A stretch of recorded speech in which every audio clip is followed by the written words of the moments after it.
privilege it is to be with everybody here. I'm so, like you, looking forward to hearing David and Shane and Joy more and getting to know each of you. I'm so excited. But this morning I need to set the scene for something that I want to share with you. I found myself in Nairobi, Kenya, and I was so excited because I was teaching leadership training, and I got to a point where we were talking about being intimate with God, and then we talked about what comes out of that intimacy, and that is wanting other people to know Jesus, right? To come to the Lord. So I was talking about having a passion for the harvest, and explaining that now today the statisticians tell us there are about 7 billion people, even a little more than 7 billion all over the world, populating the planet. And this is how God looks at his planet today. This is how he sees us. About 1/3 of that 7 billion, so about 2.5 billion people all around the world are believers, like you and me. They're different denominations, different flavors, different culture, different languages, but they're Christians, like us. Another third of God's world today are people who have had access to the gospel. That means one of three things. Either there's part of God's word or all of the word of God translated into their language, into a mother tongue that they can understand, or there's a church, some denomination, some place that they could go and say, hey, tell me who this God is, or there's a believer in their sphere of influence, even just one. Even if there's not a church somewhere, there's somebody that knows who Jesus is that they could go and say, hey, tell me what you believe and tell me about this Jesus. So that's what it means when we say somebody has access. So that third of the world has had access to the gospel. They've been able to hear.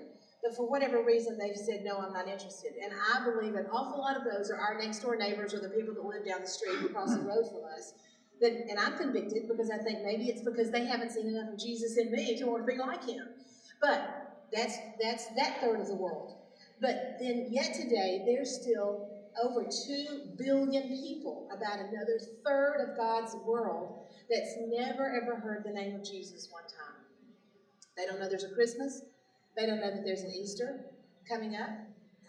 And so, they could just be saying, who is Jesus? And that's hard for our mind to get around, with all the technology and the great, things like that we have. And you would think that it's possible to get there. Because I want to tell you this, and this is a sad truth to me. In all those places, that third of the world that's never ever heard of Jesus, not one time. Are you ready for this?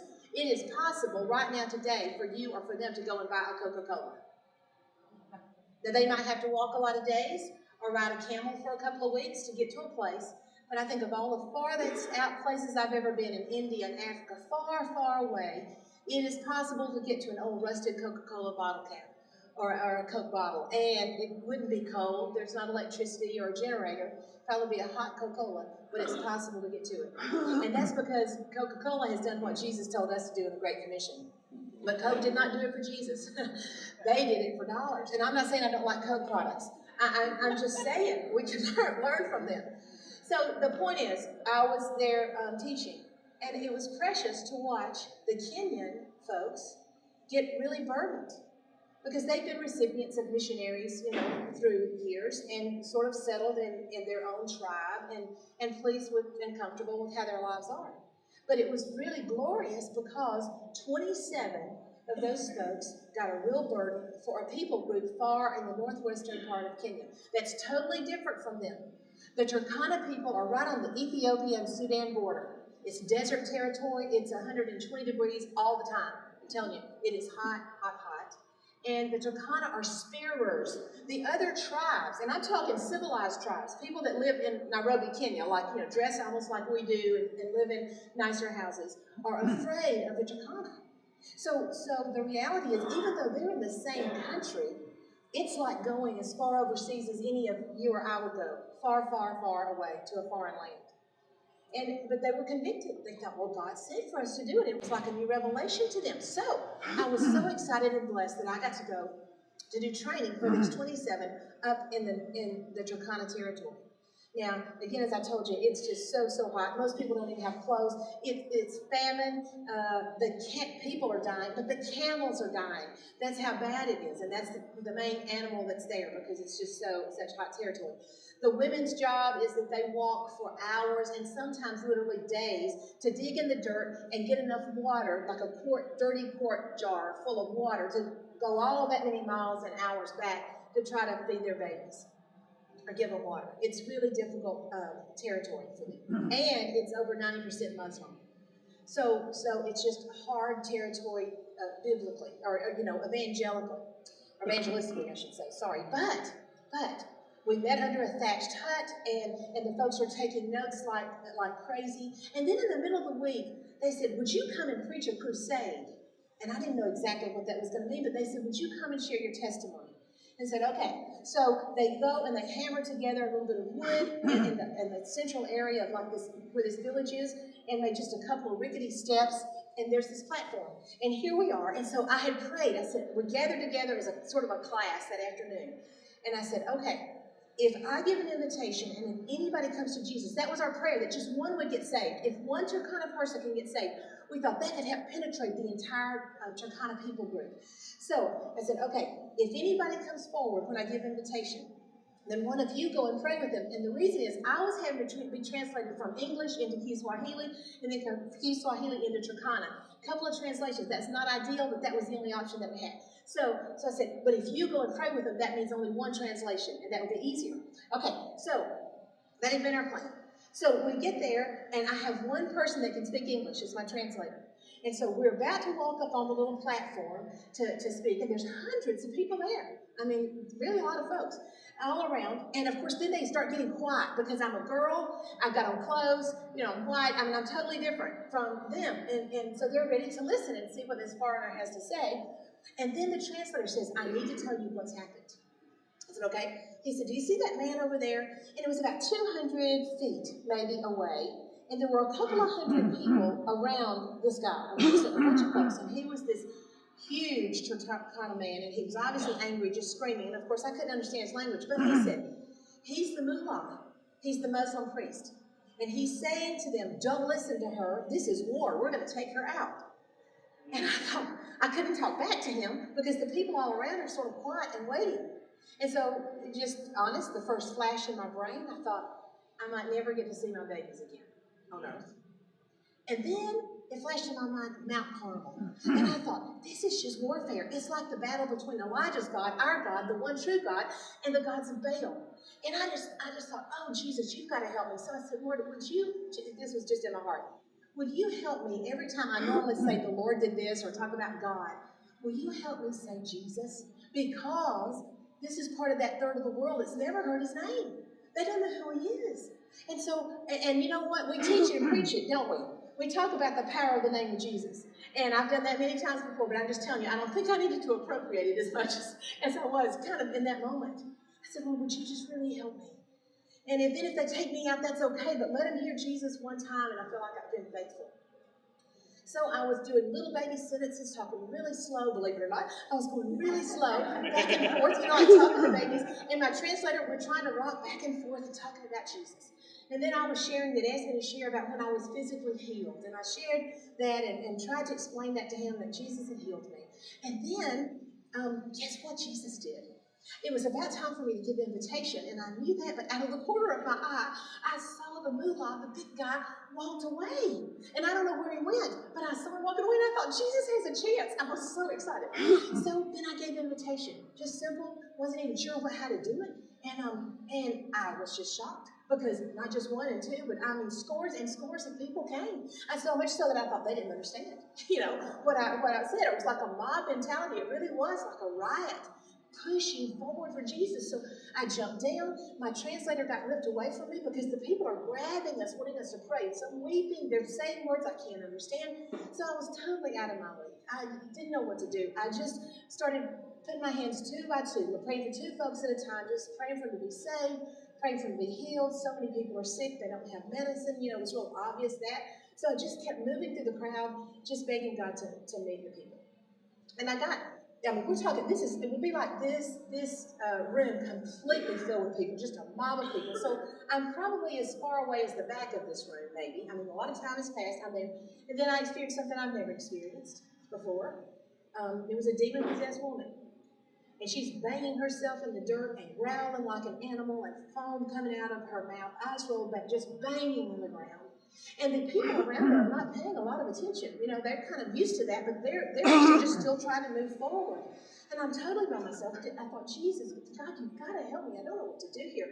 And I remember J.T. Siemens, who was a professor at Asbury for me, just an incredible missions professor. I'm so grateful for him and his influence in my life. But I thought about him talking about having demon possession encounters in India when he was a missionary there.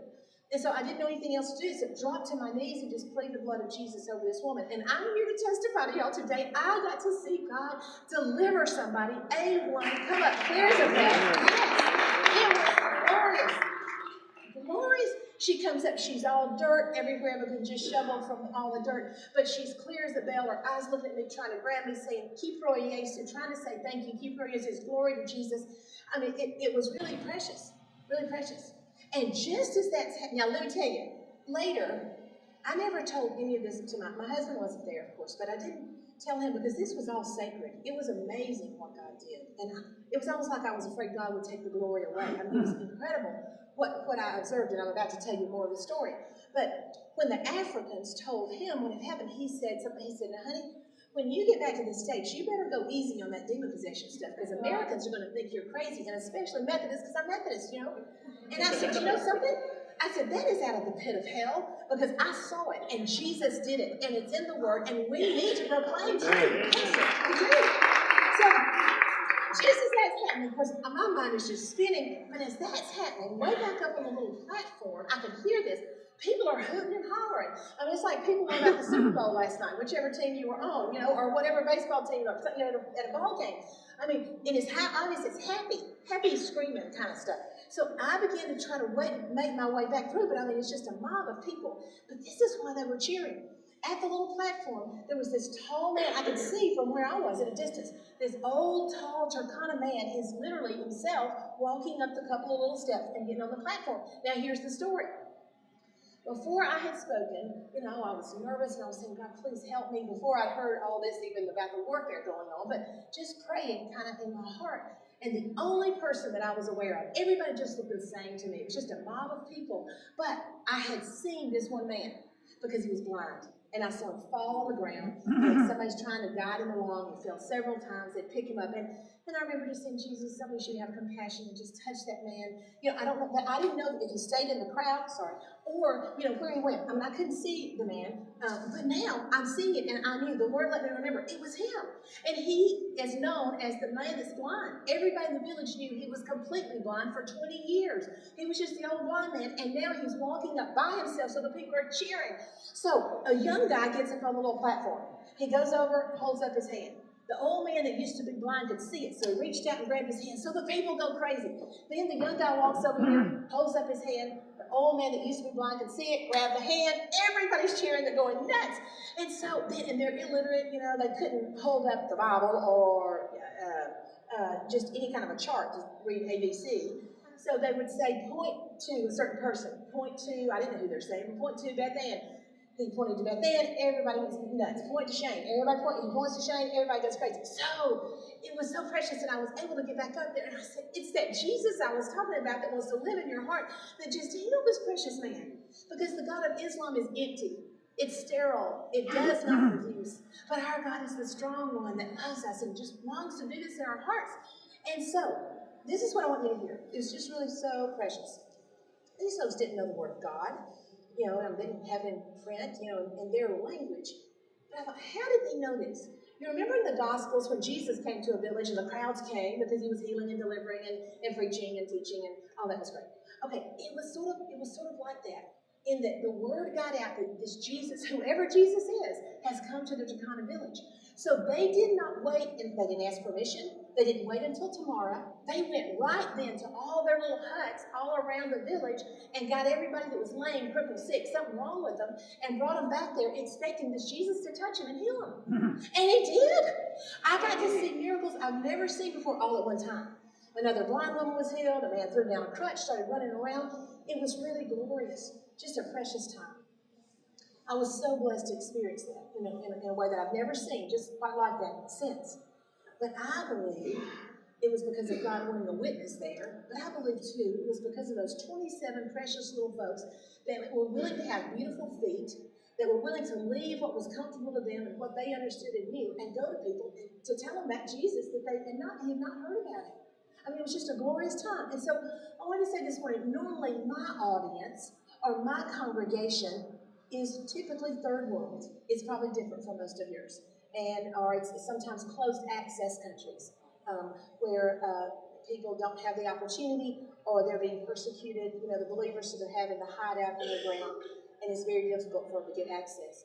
But they are hungry, just like people here are hungry. Now, I want to go to one other part of the world and then come back here to the States. I want to go to a place that was just such a blessing for me to finally get to, and that is China. We had prayed and prayed for years to be able to get into China. And most of you know this story, maybe you know the history better than I do, but back when Mao took over and formed the People's Republic of China, you know, we know that he expelled all the Christian workers from there, shut down churches. And so on the outside, for people like us, you know, in the West that could not see what was happening, and we still can't really see, I just want to tell you the Spirit of God has been and is working. And it's precious to see Methodist churches, places where people have, missionaries have gone years before, and then people have continued, and the Spirit of God is moving and exploding in China. But we really can't see that on the outside because of the communist regime. But we had prayed to be able to get in with training, but you've got to have connections. And what I mean by connections is you've got to see somebody face to face.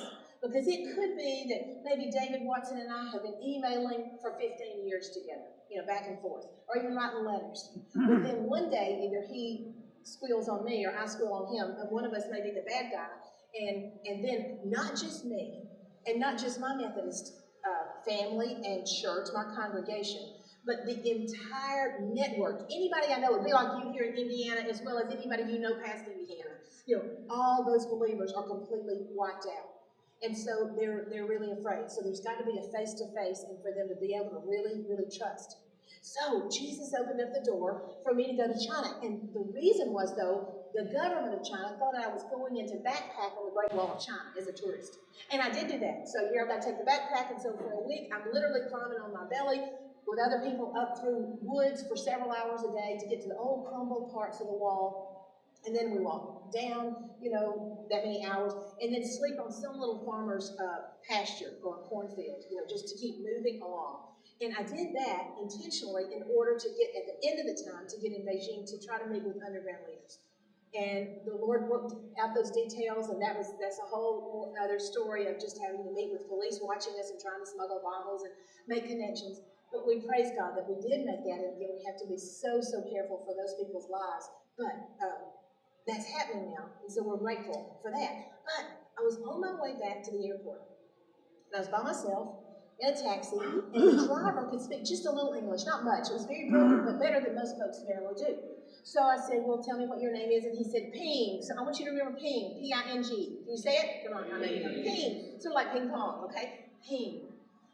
And I said, Ping, I'm glad to meet you, asked about family, and then I'm in the taxi, and I thought, okay, I'm closer to getting back to my family. But I thought, Ping could be a bad guy. And if he is, and I say something about the Lord, you know, I'm dead. And I don't see my family again. But he also could be part of that third of the world that's never ever heard. Because, do y'all know this? China, I did this little research before I went. 1/5 of the world's population is in China. And then I was even shocked at this. When I looked at the map, and you see the borders of China, what touches China. There are 14 countries, so later go home and do social studies and look at them. 14 countries border it. And if you take the population of those 14 countries and the population of China, are you ready for this? It is 49% of the population of the planet. It is right there.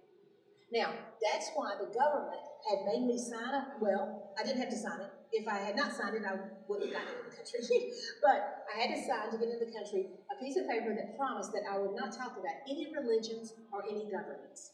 And then it goes on and says, if you do, you'll be arrested and jailed and tortured and killed, and, you know, trying to scare people. But I went ahead and, you know, I signed that to get in there. So I thought, okay, Ping, you know, I just don't know where he is. And I said, God, help me. I don't know what to say to try to get into it without getting in trouble. So the Lord did help me. And I said, Ping, what do you believe? And Ping immediately said, nothing. I don't believe anything. Well, that didn't help me. And then they were getting closer to the airport, and I thought, oh, Jesus, help me. So I said, Ping, what do you believe is going to happen to you when you die? And immediately Ping responded. He said, oh, the government tells us that all Chinese go to the fire. All Chinese go to the fire. And I said, oh, Ping, I don't want to be disrespectful to your government or to anybody, but I'm here to tell you God's made it possible that we don't have to go to the fire. And his eyes got big, and I said, and he loves us so much that he sent us his son. And his name's Jesus. Well, he's somebody that's never heard of him, so that was completely foreign. And I said, and he loves us, and he wrote it down in like a big love letter in a book called the Bible. Never heard of it. I said, Ping, God promises if we search for him with all our heart, we'll find him. He said, yeah. I said, so I want you to know I'm going to pray for you. And he said, sheshe, that means thank you, sheshe. I said, okay, I'm going to go back to my country, and I'm going to get this book in your language and send it to you. And he held up his hand, and he said, no. He said, it won't ever get to me because the government stops everything. And I said, well, I'm going to go back and pray ask the people that I know that know this God to pray to him and ask him to let it get to you. And I said, and when it comes, I want you to read all of it. But I took out a piece of paper, and I said, put it on the second few verses, plan of salvation. I said, I want you to read these first. He said, Sheshe stuck in his back pocket, but by now the officials were coming. We had to stop. I mean, that was totally the end right there. So I did make the plane, got back, and I went to a Christian bookstore and ordered Chinese Bible, a Mandarin, and it came in a few days. And then I got a big box, and I stuck the Bible in the bottom of the box and went through the house and literally just got trash. I mean, newspapers, just all trash, and filled it all the way up, hoping that if the officials, stopped it, that they would see there was nothing in it and let it go. And then I did something that I thought was really, really smart, and my husband said I was crazy, but I went to the local Chinese restaurant, and I wanted it to look really Chinesey, because I don't know how to write in Chinese. So I asked them to label it and not look anything English, and they did. And then I mailed it, and then prayed. And days passed and weeks passed, actually, and a few months. And I was really almost getting discouraged. I thought, oh, Jesus, I pray that he's gotten it, but I probably will never know. And guess what happened? It was February. It was like this month. A letter came, envelope in the mail. There was no return address. It was all in code inside, sort of, but this is what it said, exact words. It says, Dear Joy, I received the package and reading the book with great interest. I have many questions. Thank you, Pink. Hallelujah. Hallelujah is right. But you know what? My prayer has been? Is that God would send somebody with beautiful feet into that taxi to help him to understand the word and to connect him with some kind of a fellowship. Or for his spirit, of course, just to reveal himself to Ping. But Ping reminds me of millions of Chinese that have never heard. But he's a reminder to me every day of millions of people all over the world, and a lot of them are folks just in our community that have had access, but for whatever reason, have not said yes to Jesus yet, to understand the truth. But I believe that those people are hungry, just like the faraway people in the Turkana tribe, like the Chinese, but folks in your and my congregations. I'm positive if you're pastoring, that you're pastoring members that are like that in the pew and have many questions, like I did. I was a typical good Methodist church member, and I love the photo that you put up there, Samuel, because that little Methodist church looks very similar to the one that I grew up in. I mean, the size, everything, very, very similar. And I'm so grateful for that. And I think it's a good example of a lot of folks in a small church or a large church. I sat in the pews, and I was very active in the Methodist church all of my life, but I was so hungry. Now, I asked Jesus into my life at an early age, but then there was nobody to feed me along the way. And actually, I shared yesterday with the people of this congregation here at Mount Auburn, I always had student pastors, and that's not a bad thing. There's nothing wrong with that at all, but the student pastors that I had were all going to a seminary that was relatively near the community where I grew up, and it was a very liberal Methodist, unfortunately, seminary. And did not have answers for me at all. As I shared yesterday, I went to the pastor and with my Bible when I'm in my teens and said, I need more of God. My life is not like Jesus. I've been reading it. It's not. And the pastor, who did not know any better, unfortunately, patted me on the back and said, Joy, you're the best person we know This is just an emotional moment, and you'll feel different tomorrow. And I didn't understand why he said that until, even after college, I literally enrolled in that school because I did not know the difference, that there were other places. I'm very rural. I didn't know that. And I just thought they were all the same. But I want to tell you they're different.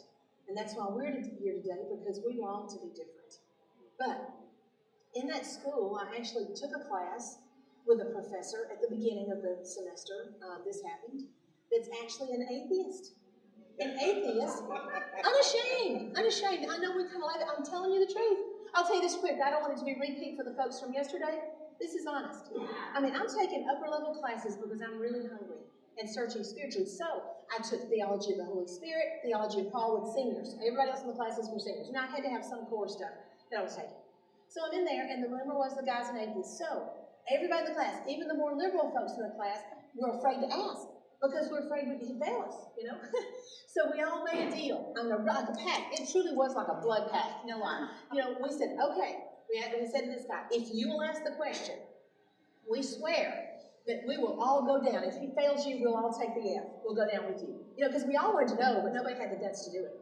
So the day comes, and he raises his hand, and he hawed around a little time, you know, just trying to figure out what to say. And then he just said, but the rumor is that you're an atheist. And he even said stuff like, we know it can't be true. And immediately the professor was unashamed, so unashamed. He said, oh, no, that's true. And then people just backed up, gasped. We thought, oh, lightning's going to strike you right here. And we said, how could you be in a theological seminary, a Methodist school, and say that you're an atheist? He said, oh, it's easy, 2 reasons. Number one, he said, this is a very prestigious school. And he cursed and said, I make a blank of a lot of money. Number 2, he said, I've taught here for years. I have tenure, so they can't get rid of me. Now, how sad that is, as opposed to where David Watson teaches, because he's a spirit-filled, godly man that is giving people the truth and preparing them to go out to feed the sheep. My testimony is one of that. I really got to see the dark side, in a way, of what was happening. But let me tell you what Jesus did. Praise the Lord. In that little bitty country church. Now, I left out a little part, and there's not time to tell all this, but at night while I was in school, and I only was there just a few weeks because of what happened at night, I was playing in a big championship softball game, and long story, but it was the end of the game. I dove for a line drive to try to save the game, or to, just really to save everything. And the good news is I caught the ball, and we won. Yeah. Yeah. But when I hit the ground, the bad part is that when I hit on my front, it ripped everything away from the bone in my back, and I was paralyzed instantly. And for a year and a half, I couldn't move, and I was never to move again. All the specialists all over the country, tried, but there was nothing they could do. So I never had a period during that time because my ovaries, uterus, everything's in the wrong places. So it meant I would never be able to have babies. I mean, just that, all that was over. But the important part is what Jesus did in the middle of that time. After probably about a year of that, guess what? In the Methodist world, it was move time. And so my little church's pastor, who was a student, finished school and was ordained and went back to whichever state he was from. And guess what? Instead of a student pastor, for the first time in my life, we got an old, precious, old, retired Methodist preacher. And he was a godly man, filled with the Spirit, unashamed to be sanctified and to preach it and teach it. Now, I couldn't go to church, but he came to see me because I was like the shut-ins or the people in the nursing home, even though I was a lot younger. And he came to see me. And he's the man that helped me so, so much. And I'm so eternally thankful for his being unashamed, which is what you are. And I'm so grateful you are here. I thank you for taking a stand in all the places where you minister. This precious man said, Joy, I know you're hungry. And Jesus said, blessed are they that hunger and thirst after righteousness, for they shall be filled. And he said, and Jesus says, if you search with all my heart, you'll find me. And he said, and what that means, what's got to happen is you've got to surrender everything. Even though you're saved, Jesus wants you to do more, a second word, very Wesleyan doctrine in your heart and life. But not just doctrine, it's experience, and it is possible, and it's the essence of who God is and who He wants us to be. And so I'm laying there on the floor, and for weeks and weeks, the precious pastor would come and sit in a chair every day, because I said, I'm a skeptic. I want you to prove it to me, and then I'll believe.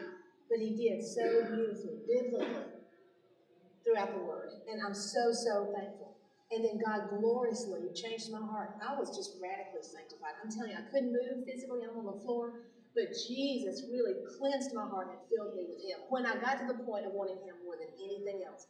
But had it not been for that precious pastor, I wouldn't be here today. I just spiritually would be nowhere. I'm so, so, so thankful for the real truth of the full gospel and the abundant life that Jesus wants to give now. Not just wait until we die, but that we can live in victory right now with his Spirit in our hearts. And then I'm so grateful because then I was able to experience sort of the other side of not just dark but light and going to Asbury Seminary and being able to study under godly professors and unashamed. So I'm very, very thankful for that. I said that to say, your people, whoever they are, if you're a layperson and it's whoever you work with or your neighbors or some of your family, if it's pastors, it's whoever, whatever your congregation is or your audience, they're hungry. People are hungry and they're longing for somebody to feed them and to lead them to victory. I don't care if it's the person that sat there all their life, just like I was in church, and everybody thought I was just the best person around. My soul was longing for something more and for somebody that would speak the truth and not compromise it. I want to say, I know our denomination is just in a mess. And if you think about that, it's really depressing. And there are difficult decisions that have got to be made really soon. And I know we all, when we get in our just groups or around the table or even at a meal with other Methodist pastors or other, Methodist lay people, I tend to find myself saying, what do you know? What's happening? What do you think? I thought, but one thing is definite, and it doesn't need to be debated, and that's we're called to minister the truth of God, no matter what the circumstances. And our people are hungry for that life, and we have that answer. And maybe now's a good time to reclaim, as Samuel said earlier, what we know God's done in our heart, and to purpose in our hearts to not compromise that truth, and to fan that flame, as Paul said to Timothy. I believe that our time these days is going to be really fruitful these next couple of days. I'm so looking forward to fellowshipping and learning from you because we really do have so much work ahead of us as a denomination and as WCA. We know that. But I wonder if just as we're beginning, if we could just take a minute to pray before the first break and as we get started. Will you pray with me? Lord Jesus, we've all come because we know that so much is at stake. And we feel the weight of the responsibility because of the circumstances that are surrounding our denomination and the whole world. Lord, will you come in each of our hearts and fan the flame in our souls, in my soul? Show us our hearts in any area that's not surrendered. Will you help us surrender fresh and new to you this morning? That 100%. For so long I've given you 95 or 96%. Jesus, I want you to have all. That 100%. Will you remind us of what you've done in the past? And we want to reclaim that individually as well as corporately. And we also want to purpose in our hearts to go forward in your spirit with clean hands and pure heart, completely filled with you, so that anything, if we're jostled or we're shaken, what comes out and what oozes out is nothing but Jesus. We just want to be obedient and faithful. I know that every brother and sister here today longs to be there. Because there's a world that's going to hell unless we are. And we want heaven to be totally different someday for countless souls because you're using us. God, thank you. I just am reminded right now, even of that verse in 2 Chronicles 16. Thank you that you say that you're looking all over the world. Your eyes are going back and forth all over the world. And that means your eyes are coming in right in here today into this sanctuary right here at Mount Auburn. And you say you're looking for just one who's totally yours. And Jesus, I want you to see my hand. I want to put it up and say, I'm right here, Jesus. I don't want you to miss me. But I know there's probably 60, 70, 80 people in this room that will be saying the same thing. Lord, we don't want you to miss us. And we want to be all yours. And then you promise in that verse that you'll be strong for us and that you'll fight for us. And we're asking you to fight for your name, Jesus, because that's why we're here. And we want you to know we love you and we're expectant. We want to hear from you during these next hours and days. And it's in your strong, strong name, Jesus, we pray. Amen.